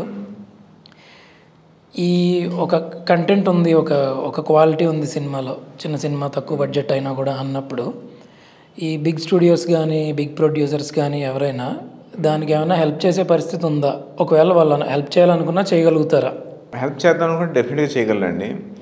కాకపోతే ఇప్పుడు నేను చెప్పినట్టు ఇప్పుడు తంత్ర మూవీ మేము చేసిన మూవీ వచ్చింది, ప్రమోషన్స్కి వాళ్ళు ఎక్కువ అడుగుతారు. మీరు 1.5 ప్రమోషన్స్ పెట్టండి ప్రమోషన్స్కి, అప్పుడు మేము తీసుకుంటామని చెప్పి డిస్ట్రిబ్యూట్ చేస్తామని చెప్పి. కానీ మనకంత డబ్బులు ఉండగలగాలి. కొన్నిసార్లు ఏమవుతుందంటే మూవీ చూసి అరే మూవీ బాగుంది అని చెప్పి కొన్నిసార్లు కొనుక్కునే అవకాశం ఉంది, కానీ అది అంత దానికి ఆ పాసిబిలిటీ తక్కువ ఉంది. ఇప్పుడు రేర్ కేసెస్లో అవుతుంది. అదే మలయాళం మూవీస్ మాత్రం కొంచెం బాగుంటే ఇక్కడ తీసుకొచ్చి పెద్ద డిస్ట్రిబ్యూటర్లు కొనుక్కొని మలయాళం మూవీస్ని రిలీజ్ చేస్తున్నారు. కానీ మన తెలుగు సినిమాలకైతే అంత పట్టించుకోవట్లేదు. తెలుగు సినిమా వరకు కొంచెం నోన్ ఫేస్ ఉందా, మేబీ దానికి కొన్ని ఉన్న కారణాల్లో ఒకటి మలయాళం సినిమాలు ఆల్రెడీ అక్కడ రిలీజ్ అయ్యి హిట్ అయ్యి ప్రూవ్ చేసుకున్నాయి కాబట్టి వాటిని తెలుగులో సేఫ్ ప్రాజెక్ట్లో చూస్తున్నారు అనుకోవచ్చా? అనుకోవచ్చు. అలాగే సో ఎవరైనా కొత్తగా తీస్తే ఇప్పుడు కేర్ ఆఫ్ కంచరపాలెం ఎట్లయితే ఒక సిరీస్ ఆఫ్ ప్రీమియర్స్ వేసి ఒక బజ్ జనరేట్ చేశారు. తర్వాత చాలా సినిమాలు తర్వాత అలా ఆ పర్టికులర్ స్ట్రాటజీని ఫాలో అయినట్టు కనిపించలేదు. దానికి ఏమైనా రీజన్స్ ఉన్నాయా?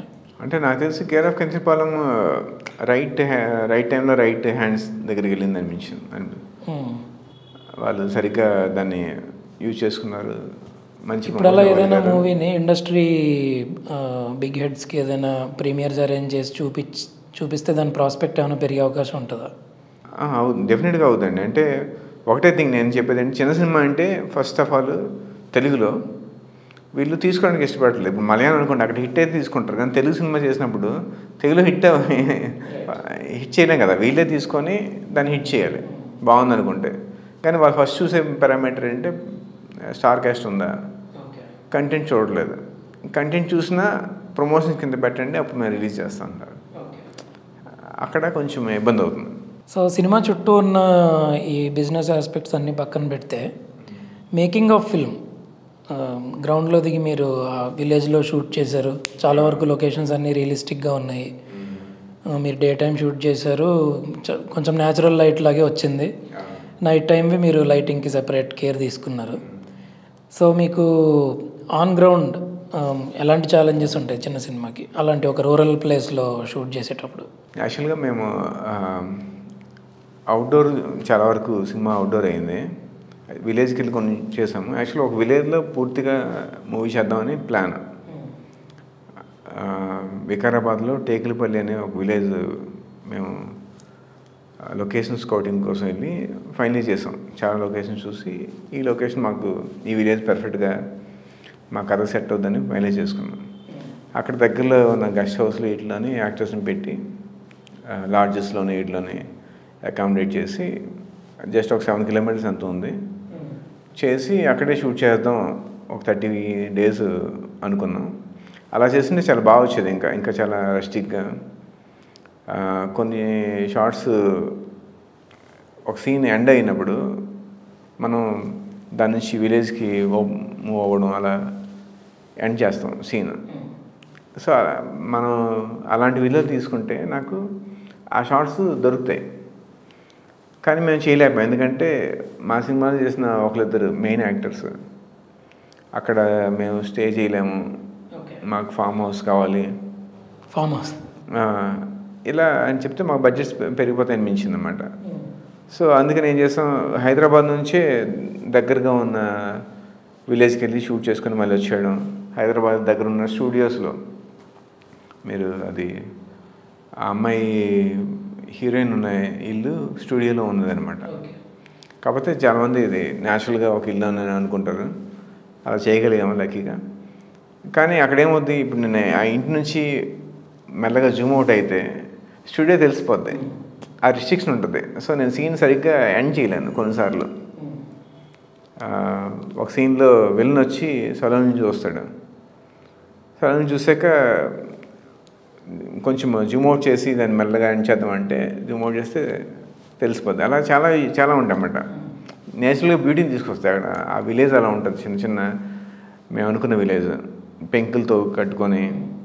సో అది చాలా రెస్టిక్ ఫీల్ ఇస్తుంది మా కథా ప్రాంతం, మా కథా కాలానికి అది పర్ఫెక్ట్ సెట్ అవుద్ది. యాక్చువల్లీ విలేజ్కి ఒక సోల్ ఉంటుంది. ఎగ్జాక్ట్గా. సో అయితే మాకు ఫామ్ హౌస్ కావాలి, క్యారవాన్ కావాలి అనేది కూడా ఫేస్ చేసి క్యారవాన్ పెట్టారు, అవన్నీ ఉంటాయి. ఓకే, అంటే ఇక్కడ కొంచెం షో ఆఫ్ చేయకపోతే అవ్వదు అంత తరహా వాతావరణం ఉంది. ఇప్పుడు మీరు మలయాళం చూస్తే మన స్వాతి గారు మలయాళం మూవీస్లో చేశారు. ఇక్కడ మంచి ఆర్టిస్ట్ ఆమె, నోన్ ఇది. అక్కడ ఆటోల్లో వెళ్ళి లొకేషన్కి వెళ్ళడం, అలా మలయాళంలో క్యారవాన్లు ఇవన్నీ అవసరం లేదు అక్కడ. వాళ్ళు అంత డిమాండ్ చేయరు, వాళ్ళు అవుట్ ఆఫ్ ప్యాషన్ అక్కడ కనబడుతుంది బాగా. అందుకని ఇప్పుడు నాకు తెలిసి ఇయర్లో 1000 crores వాళ్ళ మొత్తం రెవెన్యూ దాటిపోయింది మలయాళం మూవీస్ ఇయర్లో. అది చాలా గ్రేట్ అచీవ్మెంట్, ఒక చాలా చిన్న ఇండస్ట్రీ, చిన్న బడ్జెట్స్ మూవీస్ నుంచి. సో ఈ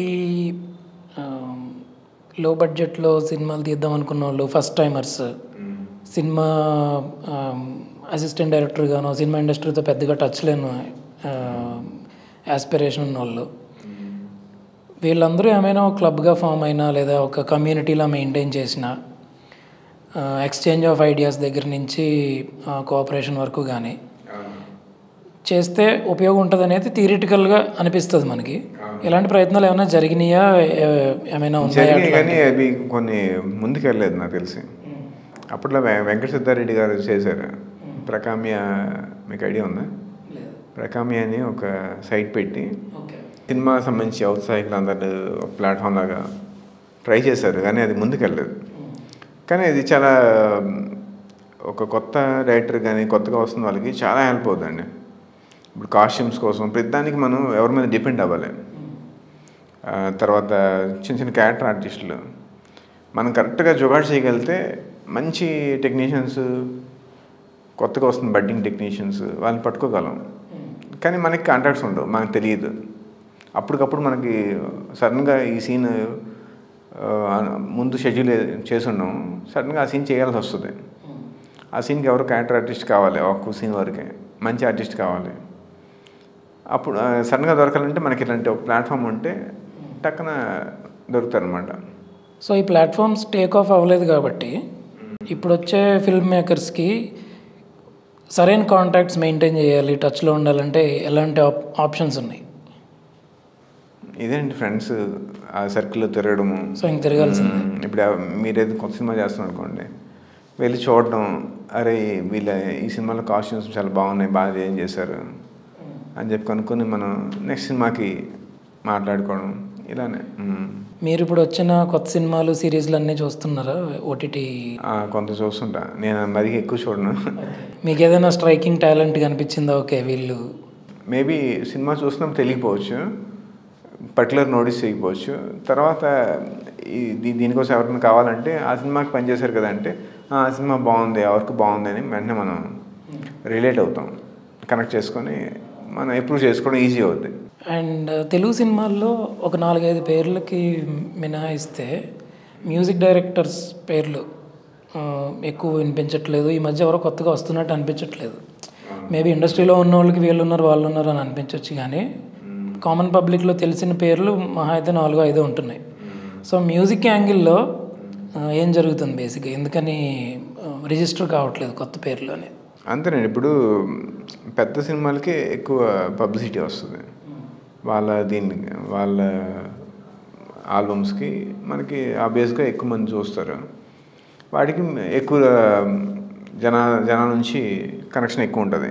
వాళ్ళు స్టాండర్డ్ మ్యూజిక్ డైరెక్టర్ని పెట్టుకుంటారు, దేవిశ్రీ గారు, తమన్, తర్వాత అలా నోటెడ్ మ్యూజిషియన్స్ పెట్టుకుంటారు. కొత్త వాళ్ళకి వచ్చేసరికి అంత రీచ్ అవ్వకపోవచ్చు. సో అయితే మ్యూజిక్ డైరెక్టర్స్కి ఇంకా టఫర్ పాత్ ఉందనొచ్చు. అందరికీ అండి, ప్రతి టెక్నీషియన్కి టఫ్ పాతే.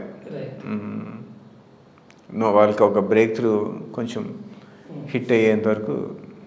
కాబట్టి టెక్నీషియన్ అందరూ ఎలాగో ఒకలాగా ఇప్పుడు ఈ సినిమా హిట్ అయితేనే వాళ్ళని తీసుకోవాలన్నట్టు ఉండదు, కానీ డైరెక్టర్కి ఇంకా ఛాలెంజ్. ఆ సినిమా హిట్ అయితేనే ఇంకో ఆఫర్ వస్తుంది. ఇప్పుడు డివిపి ఉన్నాడు, బాగా తీసాడు అనుకోండి, సినిమా హిట్ అవ్వకపోయినా అతనికి నెక్స్ట్ సినిమా ఆఫర్ వస్తుంది, కానీ డైరెక్టర్కి అది ఆ వెసులుబాటు లేదు.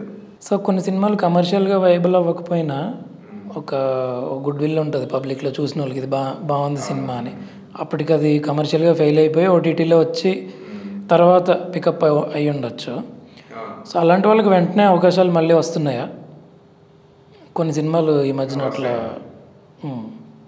సో అయితే maybe it's a good strategy. I mean cinema కమర్షియల్గా సక్సెస్ అవ్వకపోయినా సబ్జెక్ట్ తెలిసేలాగా, వాళ్ళ వాయిస్, వాళ్ళ యూనిక్ విజన్ తెలిసేలాగా సినిమాని చేస్తే ఇమీడియట్గా వాళ్ళకి రిజల్ట్ రాకపోయినా లాంగ్ టర్మ్లో వాళ్ళకి వర్కౌట్ అవుతుంది. ఇప్పుడు కానీ సినిమా చేయడమే టాస్క్.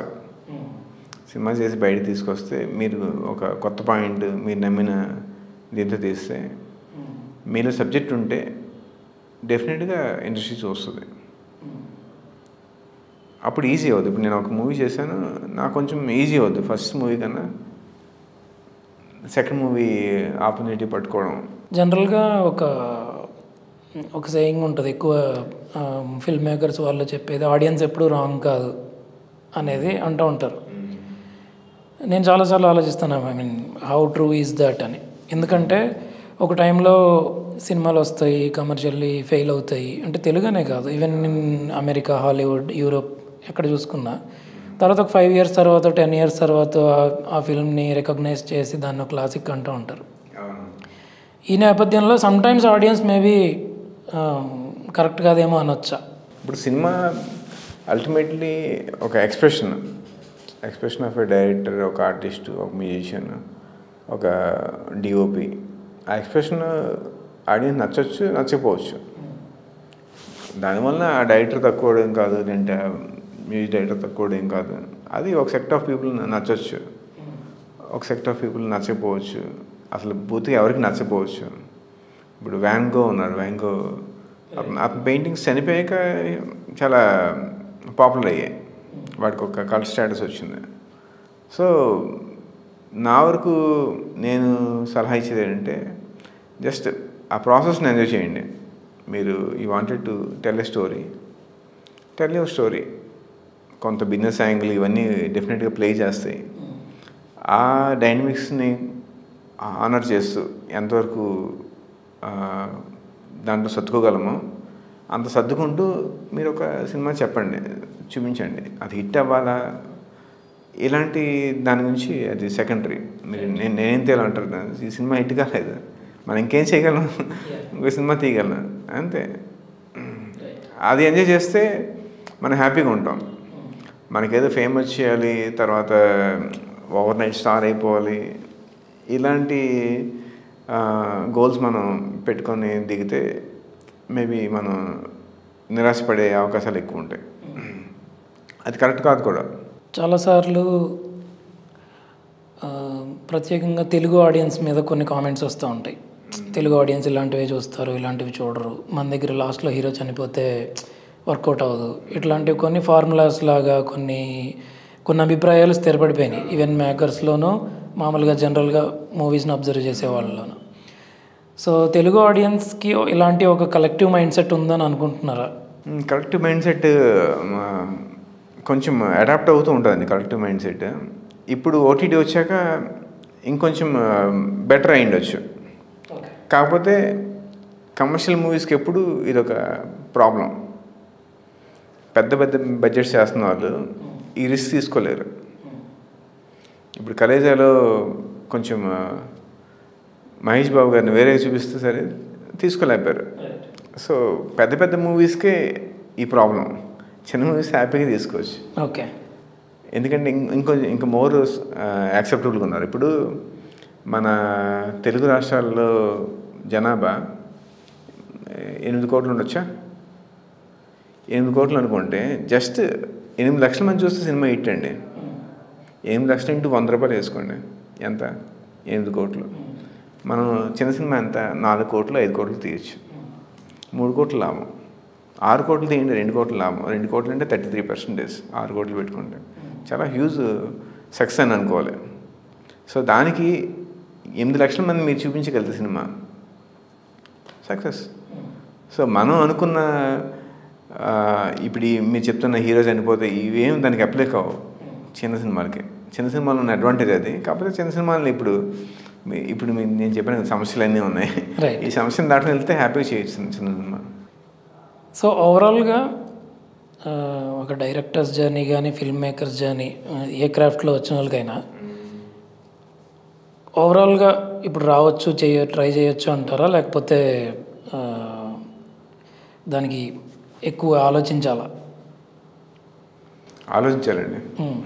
సో ఆలోచించాలి అంటే ఏ విషయాలు ఆలోచించాలి, ఎలాంటి ప్లానింగ్ ఉండాలి వాళ్ళకి, ట్రై చేసే వాళ్ళకి? ఫస్ట్ బడ్జెట్ సినిమా చేయడం వరకే కాకుండా ప్రమోషన్స్ కూడా బడ్జెట్ పెట్టుకోవాలి. అది మంచి హ్యూజ్ చంక్ పెట్టుకోవాలి. ఒక మినిమం ఒక 60 lakhs 70 lakhs promotion plus marketing అది పెట్టుకోవాలి. ఒక నోన్ ఫేస్ పెట్టుకోవాలి. అది ఫస్ట్ అనిపిస్తుంది, ఎందుకు అవసరం అని చేస్తాను నేను, అలా నోన్ ఫేస్ లేకుండా అలా అనుకున్నాను. కానీ మన సినిమా ఒకటి ఉంది అని జనాలు తెలిస్తేనే వస్తారు. సినిమా ఉందని తెలియాలి, తెలిసాక ట్రైలర్స్ వస్తారు, ట్రైలర్ చూసి ఇంట్రెస్టింగ్ ఉంటే వస్తారు. మనం ఎలాగో కంటెంట్ బాగుందని చెప్పి అనుకుని చేస్తాం కాబట్టి ఫస్ట్ తెలియాలంటే ప్రమోషన్ అవ్వాలి. సో ప్రమోషన్ అవ్వాలంటే దాన్ని డబ్బులు పెట్టాలి. డబ్బులు పెట్టినా ఒక నోన్ ఫేస్ ఉంటేనే ఎక్కువ రీచ్ వెళ్తుంది, సినిమా ఉందని తెలుస్తుంది. సో అది చూసుకోవాలి. తర్వాత మన సినిమా స్టార్ట్ చేస్తున్నాము, ఎవరో నిర్మాత దొరికితే చాలు అనుకోకుండా ఆ నిర్మాత కూడా మన అనుకున్న విజన్లో ఉన్నాడా, మన వేవ్ లెంగ్త్ మ్యాచ్ అవుతుందని చూసుకోవాలి. చూసుకున్నాక మరి సేమ్ నేను ఇప్పుడు చెప్పేది ఫేమ్ కోసం దానికోసం ఉండకూడదు, ఈగోస్ పెట్టుకోకూడదు, ఫస్ట్ సినిమానే పెట్టుకోవాలి. కొందరు ఏంటంటే కొత్తగా వచ్చిన డైరెక్టర్లు సలహాలను తీసుకోరు. ఇక్కడ ఎందుకు ఇలా పెట్టావు, ఇలా చేస్తే బాగుంటుంది కదండి, ఎందుకంటే వాడు ఈగో హర్ట్ అయిపోద్ది. ఈగో పెట్టుకోకూడదు, సినిమా ఫస్ట్ పెట్టుకోవాలి. ఎందుకంటే సినిమా ఒకసారి వచ్చిందనుకోండి 100 సంవత్సరాలు ఉంటుంది, మన పేరే ఉంటుంది దానికి అటాచ్. సినిమా బాగుంటే బాగుంటుంది, మనం కూడా మంచి కథ చెప్దాం, బాగా చెప్దాం అనే ఐడియా ఉంది కదా. సో అలా వెళ్తే బాగుంటుంది. సో మీ నెక్స్ట్ మూవీస్కి మీరు ఎలాంటి అప్రోచ్లో వెళ్దాం అనుకుంటున్నారు? ఐ మీన్ ఇన్ని లెసన్స్ జరిగినాయి కదా, మీకు ఇందులోంచి కీ టేక్అవేస్ ఉంటాయి, ఎట్టి పరిస్థితుల్లో ఈ తప్పు చేయకూడదు, మీరు ఇందాక అన్నట్టు ప్రమోషన్స్కి ఎక్కువ బడ్జెట్ పెట్టుకోవాలనేది ఒక కీ టేక్అవే నాకు తెలిసి మీ ఎక్స్పీరియన్స్లో. క్రియేటివ్ ప్రాసెస్లో అండ్ ఫిల్మ్ మేకింగ్ ప్రాసెస్లో మీ కీ టేక్అవేస్ ఏంటి? మీ నెక్స్ట్ సినిమాకి మీరు అప్లై చేసే రూల్స్లో నెంబర్ 1, 2, 3 ఉన్నాయి? క్రియేటివ్ వైజ్ చూసుకుంటే నేను బడ్జెట్ విషయం ఆలోచించి ఒక 30 డేస్లో సినిమా తీసేసాను. కానీ కొంచెం ఎక్కువ డేస్ పెట్టుకోవాలి అనిపించింది. ఇంకొంచెం బాగా సీన్ని తీయొచ్చు, ఇంకొంచెం బెటర్గా చూపించవచ్చు అని. అంటే మనం మొత్తం ఒక 1 year జర్నీ అవుతుంది సినిమా అంటే, పోస్ట్ ప్రీ ప్రొడక్షన్. కానీ ప్రొడక్షన్కి ఓన్లీ 30 days పెట్టుకోవడం అన్నది, ఎందుకంటే అక్కడే ఎక్కువ మనకి బడ్జెట్స్ వస్తాయి. ప్రీ ప్రొడక్షన్లో పెద్ద బడ్జెట్స్ ఉండవు, పోస్ట్లో కొంచెం నామినల్గా ఉంటాయి. కానీ ప్రొడక్షన్లోనే ఎక్కువ మెజారిటీ ఆఫ్ ద బడ్జెట్ వెళ్తుంది అనమాట. సో అందుకని ప్రొడక్షన్ తక్కువ డేస్ పెట్టుకుంటారు. కానీ ఇంకొంచెం ఒక 40 days 45 days అలా పెట్టుకుంటే ఇంకా బెటర్గా వస్తుంది అన్నది అనిపించింది నాకు. సో అంటే అది సబ్జెక్ట్ బట్టి, ఇప్పుడు తంత్ర వరకు వస్తే దీని ఒక 40 days 50 days తీసుంటే పెద్ద సీన్ ఇంకొంచెం హార్డ్ హిట్టింగ్గా బాగా వచ్చేది. అప్పుడు ఈ సీన్ తీసేయాలి తొందరలో, మేకప్ దగ్గర కాంప్రమైజ్ అవ్వడం, లేదంటే ఆర్టిస్ట్ బాగా పెర్ఫామ్ చేయకపోయినా టైం అయిపోతుందని చెప్పేసి కాంప్రమైజ్ కావడం. ఇంకోటి అంటే నైట్స్, మాది half of the movie 45% of the movie nights అవుట్డోర్లో ఉంటుంది. నైట్ అవుట్డోర్లో ప్రాబ్లం ఏంటంటే ఒక సీన్ అనుకున్నాము, ఆ సీన్ తర్వాత ఇంకో సీన్కి వెళ్ళాం, ఎందుకంటే సెటప్ మార్చాలి. నైట్ లైటింగ్ అంతా మూవ్ చేయాలి. సో ఆ లైటింగ్ అంతా మూవ్ చేయడానికి ఎక్కువ టైం తీసుకుంటుంది, అది డే టైంలో చాలా ఫాస్ట్గా అయిపోతుంది అన్నమాట. సో నైట్స్ అనేవి చాలా టఫ్. మేము నైట్లో కూడా 2 scenes చేయడానికి ట్రై చేసాం. సో అలా కొంచెం కాంప్రమైజ్ అయ్యాము అనిపించింది. సో అదొక take away. Next time subject బట్టి కొంచెం ఇంకా బాగా ప్రతి సీన్ బాగా డీటెయిల్స్ చేయాలి, బాగా 1-2 సార్లు చెక్ చేసుకోవాలి బాగా వచ్చిందా లేదా అన్నది. అది ఒకటి. ఇంకొక క్రియేటివ్ ఆస్పెక్ట్ నేను చెప్తున్నాను మీకు, మిగిలిన మనం మాట్లాడే బిజినెస్ వైజ్. ఇంకోటి ఏంటంటే కొన్ని సీన్స్ దగ్గర కాంప్రమైజ్ కాకూడదు. మనకి బడ్జెట్ రిస్ట్రిక్షన్స్ ఇవన్నీ ఉంటాయి, కొన్నిసార్లు కాంప్రమైజ్ అయిపోతుంటాం. కొన్ని సీన్స్ ఉంటాయి అక్కడ కాంప్రమైజ్ కాకూడదు, అక్కడ గట్టిగా ఉండాలి. నేను ఉన్నాను కానీ ఇంకొన్ని సీన్స్లో కూడా గట్టిగా ఉంటే బెటర్గా వచ్చేది అనిపించింది. అవేనండి మేజర్గా నాకు క్రియేటివ్ వైజ్ ఈ 2 అనిపించాయి. చివరిలో యాజ్ అ ఫిల్మ్ మేకర్ మీరు ఒక సినిమా తీశారు, అండ్ మీరు అన్నట్టు మీకు బిజినెస్ వైజ్ వర్కౌట్ అయింది, ఆడియన్స్ రెస్పాన్స్ వైజ్ మీరు సాటిస్ఫై అయ్యారు. అండ్ సో ఇవన్నీ కన్సిడర్ చేసుకొని ఇంకా మీకు ఫిల్మ్ మేకింగ్ జర్నీ ఉంది, మీరు నెక్స్ట్ మూవీ ప్లాన్ చేసుకుంటున్నారు. So as a film maker me cinema చూసిన ఆడియన్స్కి, ఇంకా చూడని ఆడియన్స్కి, అట్ ది సేమ్ టైం ఈ ఇంటర్వ్యూ చూస్తూ ఉన్న ఫిల్మ్ ఆస్పిరెంట్స్కి, వీళ్ళందరికీ విడివిడిగా కానీ కంబైన్డ్గా కానీ మీరు ఏదైనా do you want to communicate anything? Almost అని మాట్లాడేసాను, రైట్. కొత్తగా చెప్పడానికి లేదు. Okay, thank you very much అండి. ఐ మీన్ నేను ఇక్కడికి మీతో మాట్లాడే ముందే అనుకున్నట్టు మీ పర్టికులర్ ఫిల్మ్ గురించి కాకుండా ఫిల్మ్స్ ఇన్ జనరల్ వాటి జర్నీ కానీ ఆడియన్స్కి, కామన్ పీపుల్కి ఫిల్మ్స్ వెనకాల ఏం జరుగుతుంది అనే ఆస్పెక్ట్లో మీ మాటల్లోంచి చాలా విషయాలు తెలిసే అవకాశం ఉందని అనుకుంటున్నా. అండ్ ట్రై చేయాలనుకునే వాళ్ళు ఏం దృష్టిలో పెట్టుకోవాలి, ఇప్పుడు ప్రస్తుతం ఇండస్ట్రీలో ట్రెండ్స్ ఎలా ఉన్నాయి, ప్రాక్టికల్ ప్రాబ్లమ్స్ ఏంటి, ప్రాక్టికల్ ఇష్యూస్ ఏంటి, సో వచ్చే ముందు ఏమేమి కన్సిడర్ చేసుకుని రావాలి అనే విషయాల్లో చాలా వరకు ఈ ఇంటర్వ్యూ స్టార్ట్ చేసే దగ్గర నుంచి ఇప్పటికి చూసుకుంటే చాలా విషయాలు మీరు చెప్పారు. చాలా there are lot of new things thanks a lot for talking about this and చాలా ఇన్ఫర్మేటివ్గా చెప్పారు. Thank you very much. And మీ నెక్స్ట్ మూవీకి ఆల్ ది బెస్ట్.